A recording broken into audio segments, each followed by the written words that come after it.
Hello, எல்லாரும் எப்படி இருக்கீங்க?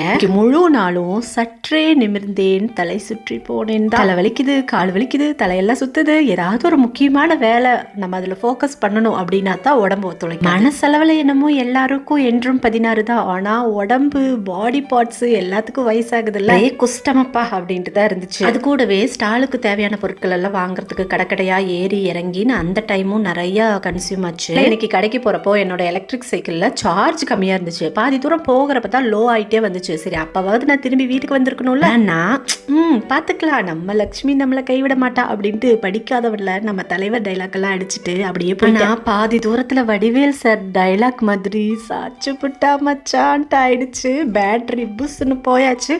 அங்கிருந்து நான் வந்து மிதிச்சுட்டு தான் வந்தேன். நம்ம உடம்புக்கு இதெல்லாம் செட் ஆகாது சுபா, உனக்கு இதெல்லாம் தேவையா அப்படின்னு என்ன நான் கேள்வி கேட்டுக்கிட்டாலும் இந்த கடுப்பு எல்லாத்தையும் வீட்டில் கொண்டு வந்து காமிச்சிட்டு தான் இருந்தேன். இதை பார்த்த என் ஹஸ்பண்ட் இவ்வளவு சமைக்க சொன்னா நம்ம நிம்மதி பறி போயிடும்னு நினைச்சாரோ என்னவோ தெரியல.